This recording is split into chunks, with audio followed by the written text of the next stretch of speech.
It's Lindsey Hudson with SPS back in the building at the DC Elite Summer League, and I'm here with the namesake himself, also the birthday boy. Got you again. I was going to try to throw that towel out there, get you some Kleenex. I said, man, it's happening. But you say you knew something was up when your wife said, let's get up the Groves, huh? Come on, let's get up the Groves, man. I knew something was going on. Just like last year. Yeah. That was when Gary came in. Gary came in town. That's good. That's good. I'm bringing a little bit closer to you right here. Bring that a little closer right there. Yep. Derrick, so much has happened. So much is happening. It seems like the word is really spreading about what you've been doing. The news stations have been out doing interviews with you, talking about what you're doing. And, man, time and time again, it's a packed house. I'm looking at, several hundred people. How are you feeling about what's happening with the DC Summer League right now? I mean, I love it because, we missed all of last year. I'm still going to put it a little bit closer. There you go. Yeah, we missed all of it. That's better. Yeah, we missed all of last year in doing it. And I'm never going to put anybody in harm's way in nothing that I do. And people asked me last year, come on, man, let's do this. But, man, it was so exciting. Like, we want to get back. We want to get back. Everybody was antsy. They was antsy about it, but I'm like, nah, guys, I can't do it because we didn't know where the COVID was going back then. Yeah. So as it started to digress a little bit, coaches was calling me like, yo, man, we're going to do the summer league. You know what I'm saying? I said, well, hold up. Let me reach out to, some hospitals and stuff, because what I really want to do is get everybody tested. I don't want to put anybody, not just the kids, but the parents and everybody else. I don't want to put anybody in harm's way. Let me ask you that. With the issue that testing has been, unfortunately, it's been a controversial issue. Have you sensed a change in people's behavior as it relates to testing based on the DC Elite partner in Beaumont? Oh, yeah. Yeah, it's been great because with those kids, they're getting to, and let me digress for a minute, because a lot of the coaches, a lot of the kids have already been fully vaccinated on the team, so that's even great. Right. And for our kids, we just lack information. The fear is always there. I mean, it took me a while to even go, take a test. Yeah, you know what I'm saying, but to be able to create that in this atmosphere, with these kids, with these parents and everything, and again, it goes back to just having a safe environment, no matter what we do. Where people are feeling safe, some mass, and actually tomorrow is going to be the first official day of the state reopening, so we're getting back. Yeah, how crazy is that? Yeah, it's happening. It's happening. There was a great ceremony during the break, and you came out and said some great things. Your former players came out, but you've also been spending time with so many people that's been part of your sports community, the Benny Whites of the world. I heard about a conversation that you and Willie Burton had a few days ago over here that was talking about the NBA experience for Detroit style, when the Detroit players were running through the league, and just kind of take us back, because we don't really have that kind of frame of reference. But now, give us some oral history of what it was like being in the league, 1990 plus, and just give us an idea of what that was like, because we didn't have social media. Well, no, it wasn't, but it was so phenomenal, because it was just like almost every city that I went to, somebody from Michigan was on that team. Oh, I get it. I get it. So any major city, pretty much every major. So when I went to Miami, I had Willie Burton. I had Steve Smith. Oh, wow. I had Glenn Rice. Wow.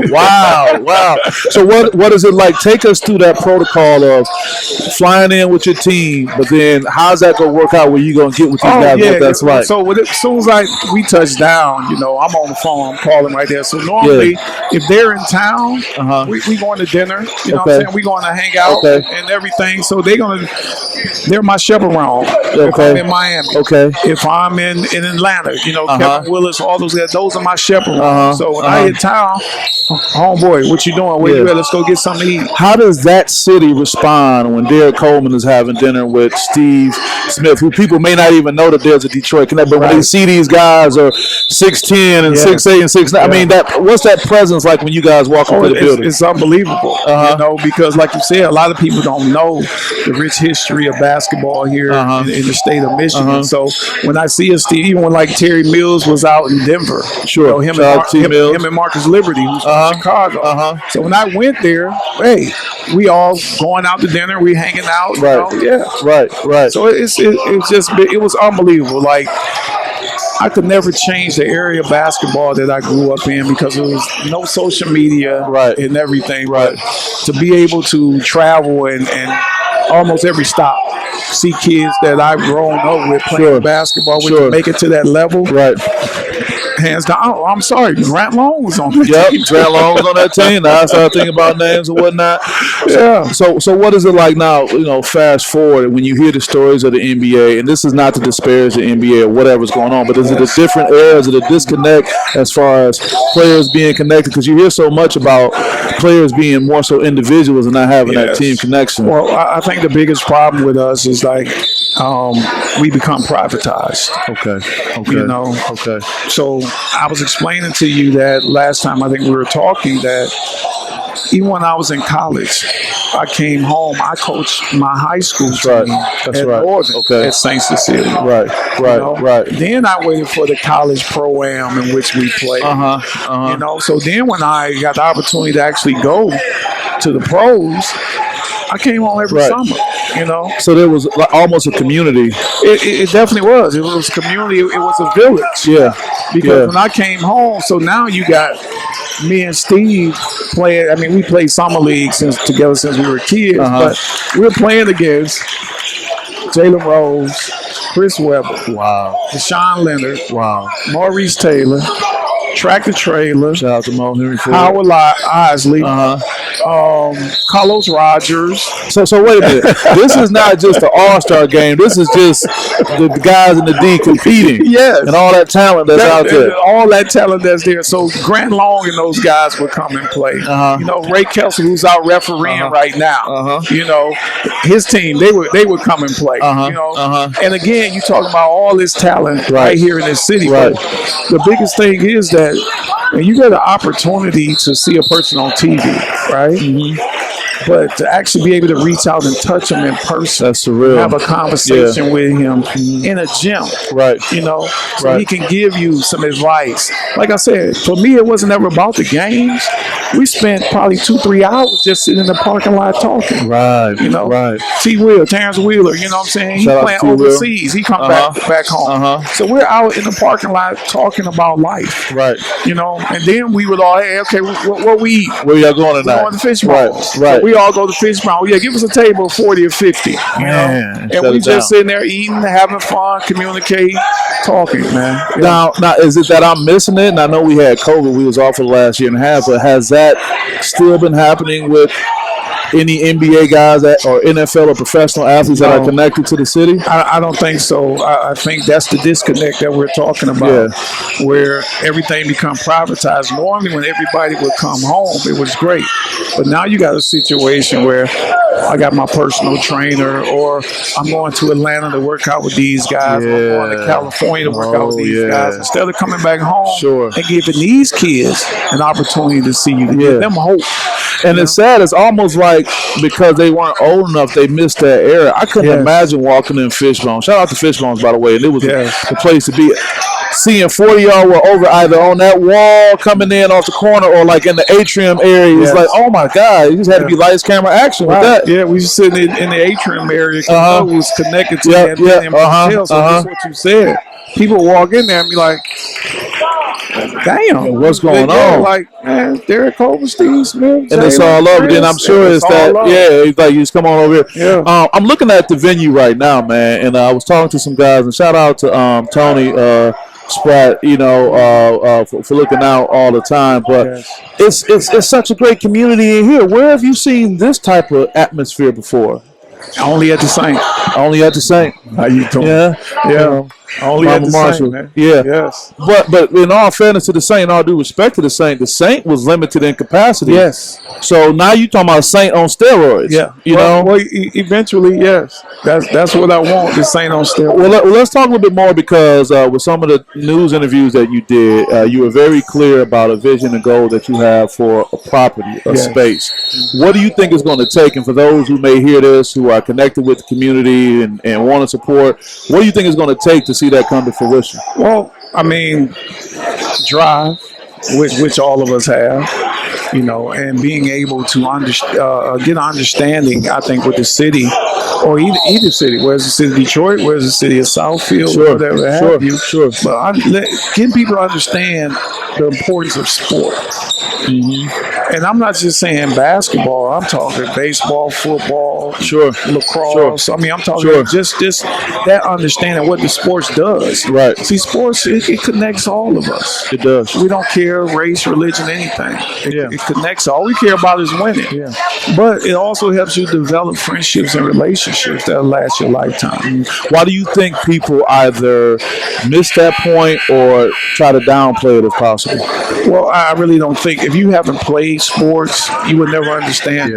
It's just amazing. Like I said, I can go to meetings sometime, and I can tell just by the people in that meeting who play sports. And you already know.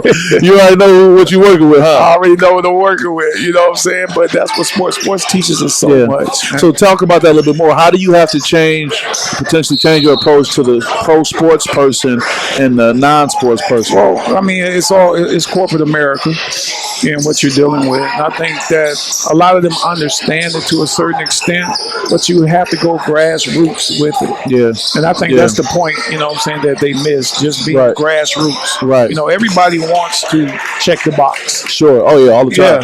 Yeah, all the time. But are we going to check the box and really make an impact on what we're doing? Right. That's the conversations we need to have. Right. And a lot of times we have corporate America, but they just don't understand. But they're not willing to reach out to the people that do understand.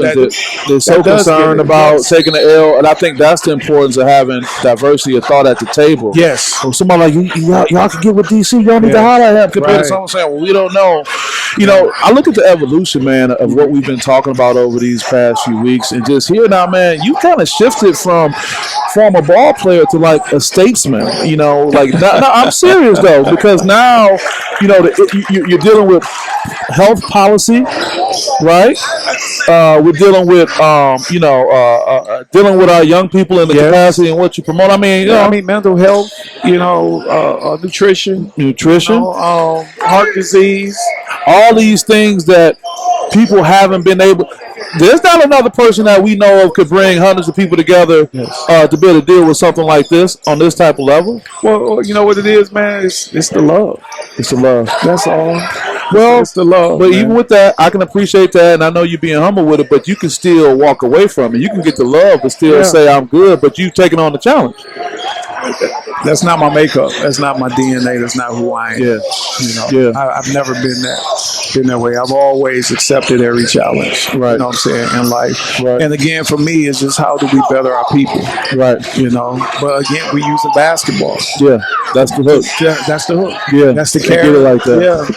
So and it's just great that I'm able to partner with like Beaumont. Like I said, I really see us spending this off is really starting to do health fairs. I like that as well. I like that. I like that because like I said earlier, I haven't even had the chance to mourn yet with all the people that I've lost. That's probably the most I ever cried. Yeah, since a year and a half. I know. What I'm saying? And again, I tell you, hey man, it's tears of joy. Right. You know what I'm saying? Because I'm happy and I'm blessed to be here. Right. Yeah. No, I get it, man. And like I said, this atmosphere, this presence, it's almost like we know COVID did happen because of the people we lost, but it's almost like it never happened because here we are back at it again, but no one feels uncomfortable or inappropriate because we've kind of gone through the protocol. Hey folks, it's Lindsey Huddleston with SPS.